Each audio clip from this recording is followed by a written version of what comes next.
प्यारे विद्यार्थियों, नमस्कार।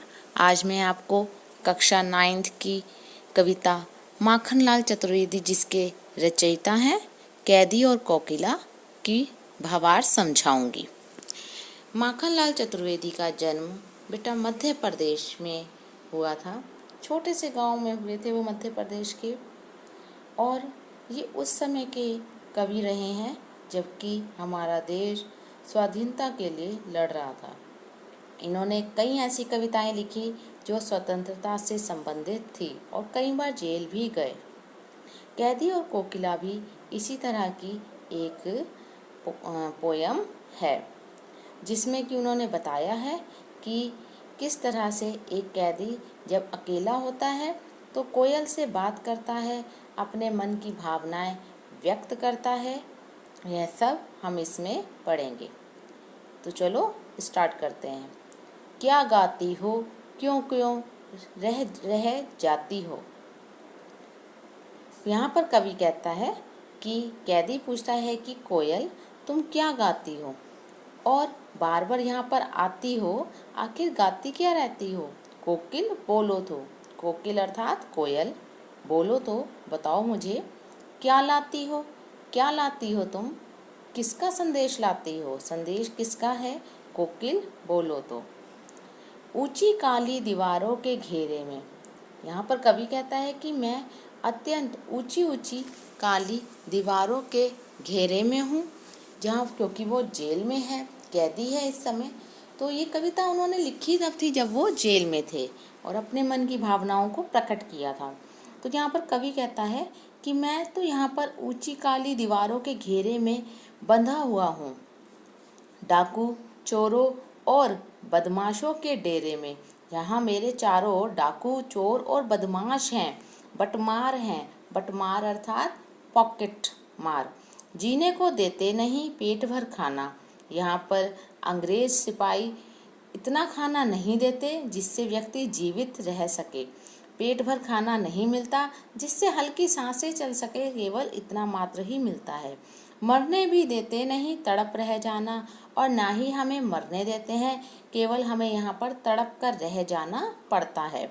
जीवन पर अब दिन रात कड़ा पहरा है, मेरे जीवन पर दिन रात यहाँ पर अंग्रेज सिपाहियों का कड़ा पहरा रहता है। शासन है या तम का प्रभाव गहरा है। शासन अर्थात यह सरकार का कार्य है, सरकार का कारनामा है, या फिर मेरे जीवन में ही तम का प्रभाव, तम अर्थात अंधकार, अंधकार का प्रभाव ही अत्यंत गहरा है, जो मैं यहाँ पर इतने कड़े पहरे में बंधा हुआ हूँ। हिमकर निराश कर चला रात भी काली, हिमकर जो चांद था वो निराश करके चला गया, और यह जो काली रात है यह मुझे और भी ज़्यादा निराश कर रही है। इस समय कालिमा मई जगी क्यों आली, आली अर्थात सखी, कि हे सखी कोयल तुम इस काली रात को क्यों जगी हुई हो, क्यों हूक पड़ी वेदना बोझ वाली सी, क्यों हूक पड़ी, हूक अर्थात आवाज़, दबी हुई सी आवाज़, कि मेरे मन की जो भी वेदना थी, जो मेरे अंदर बोझ था, वो सब इस आवाज़ के जरिए कैसे निकल पड़ा। कोकिल बोलो तो क्या लूटा, कोकिल बताओ कि तुम्हारा क्या लूटा गया है, मुझे अपनी मन की वेदना स्पष्ट करो।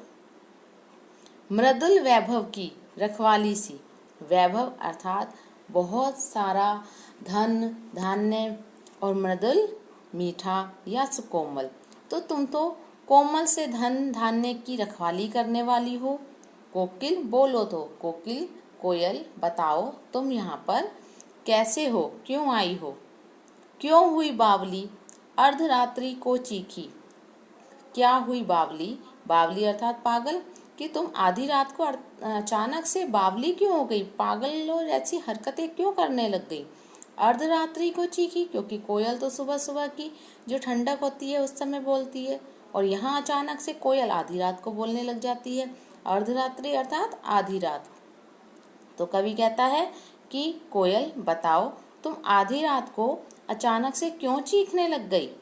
किस दावानल की ज्वालाएं हैं दिखी, दावानल अर्थात वन की अग्नि, दावानल उस अग्नि को कहते हैं जब वन में आग फैलती ही जाती है चारों ओर, उसे दावानल कहते हैं। तो यहाँ पर कवि कहता है कि तुमने किस वन में बहुत ज़्यादा आग की ज्वालाएं देख ली हैं। ज्वालाएं हैं, देखिए कि बहुत ऊंची ऊंची ज्वालाएं उठती हुई दिख गई हैं। कोकिल बोलो तो, बताओ कोकिल, बताओ कोयल, तुमने ऐसा क्या देख लिया जो आधी रात को तुम जोर जोर से चीखने लग गई। क्या देख ना सकती जंजीरों का गहना? क्या तुम मेरे हाथ में ये जो जंजीरों रूपी गहना मिला है, क्योंकि वो स्वतंत्रता संग्राम के आंदोलन के एक क्रांतिकारी कवि थे, इसलिए उन्हें जंजीरें भी गहने के समान लग रही हैं। तो वो कहते हैं कि क्या तुम मेरे हाथ में इस जंजीरों को रूपी जो गहना है, जो मैंने चूड़ियाँ पहन रही हुई हैं, इनको तो देख नहीं पा रही? हथकड़ियाँ क्यों? यह ब्रिटिश राज का गहना। इन्हें हथकड़ियाँ क्यों कहें? यह तो ब्रिटिश सरकार, अंग्रेज सरकार की तरफ से पहनाया गया गहना है। कोल्हू का चर्क चूं जीवन की तान, क्योंकि कवि जेल में है तो उसको कोल्हू कहते हैं। कोल्हू का बैल होना, दिन रात मजदूरी करना, तो कोल्हू का बैल बना रखा है कवि को। तो वो कह रहे हैं जो कोल्हू है, जो मैं दिन रात मजबूरी करता हूँ, जिसकी जो आवाज़ आती है चरकचों की, वो मेरे आज जीवन की तान बन चुकी है। गिट्टी पर अंगुलियों ने लिखे गान। गिट्टी अर्थात छोटे छोटे जो पत्थर के टुकड़े हैं, उन्हें जो मैंने तोड़ा है, उस पर मैंने अपनी उंगलियों से गाने लिखे हैं। हूँ मोट खींचता लगा पेट पर जुआ, और पेट पर जुआ अर्थात रस्सी बांधकर, मोट खींचता मोटा रस्सी बांधकर मैं बैल की भांति खींचता हूँ। खाली करता हूँ ब्रिटिश अकड़ का कुआं, और ब्रिटिश सरकार जिस पे अकड़ती है, मैं उस कुएं को खाली करने में लगा हुआ हूँ, अर्थात उनकी मैं जड़ें खोद रहा हूँ। और एक दिन स्वतंत्रता संग्राम में हमें स्वतंत्रता हासिल हो जाएगी। दिन में करुणा क्यों जगे रुलाने वाली? क्या हुआ है कोयल, बताओ, क्यों दिन में इतनी करुणा तुम उत्पन्न कर रही हो? रुलाने वाली करुणा, करुणा अर्थात शोक, क्यों शोक उत्पन्न कर रही हो कि सामने वाला रो जाए? इसलिए रात में गजब ढा रही आली। इसलिए हे सखी, आली अर्थात सखी, तुम आधी रात को ये गजब क्यों ढा रही हो, क्यों जोर जोर से चीख रही हो? इस शांत समय में अंधकार को भेद रो रही क्यों हो? ये शांत समय है, इस समय में तुम अंधकार को भेद अर्थात तोड़ते हुए क्यों रो रही हो, बताओ कोकिल बोलो तो। चुपचाप मधुर विद्रोह बीज इस भांति बो रही क्यों हो? तुम चुपचाप मीठा मीठा विद्रोह का बीज सारे वातावरण में बो रही हो, क्योंकि अर्धरात्रि है, शांति का वातावरण है, और ऐसे में जब कोयल बोल रही है तो ऐसा लग रहा है जैसे कि मानो उस शांति को भंग कर रही हो और विद्रोह के बीज बो रही हो। तो तुम क्यों बो रही हो? क्यों चाहती हो कि ये शांति खत्म हो जाए, समाप्त हो जाए? कोकिल बोलो तो, कोयल मुझे बताओ तुम्हारे मन में क्या है, तुम मुझे अपने मन की दिक्कत और परेशानी बताओ।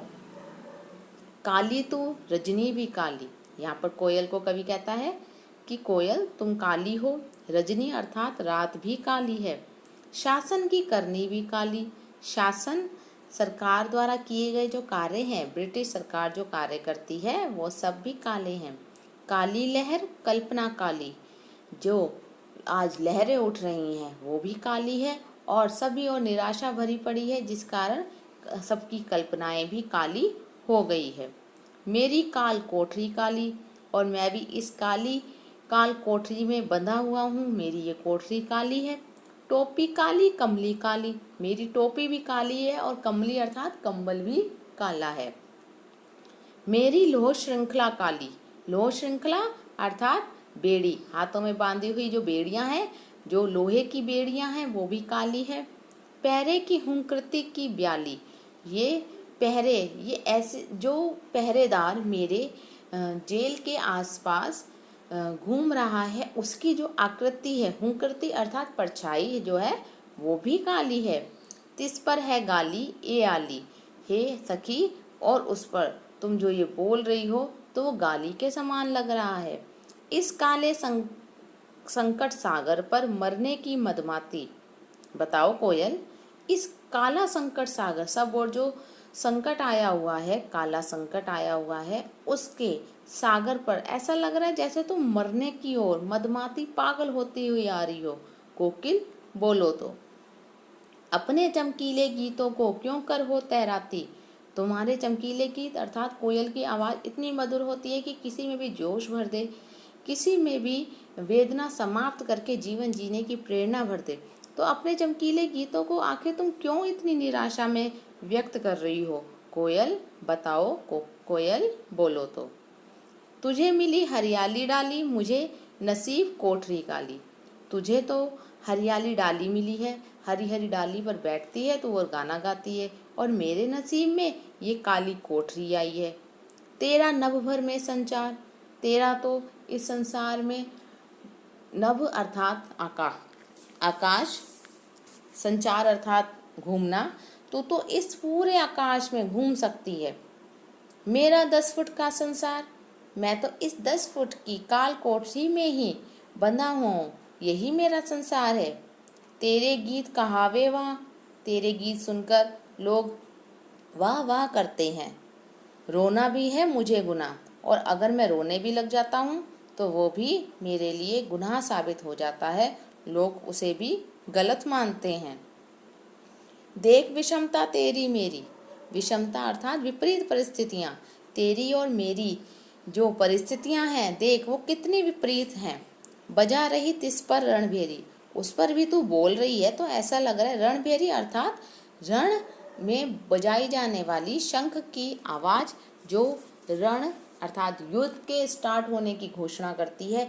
तो ऐसा लग रहा है जब तू बोल रही है जैसे मानो कि रणभेरी बज रही हो। इस हुंकृति पर अपनी कृति से कहो क्या कर दूं।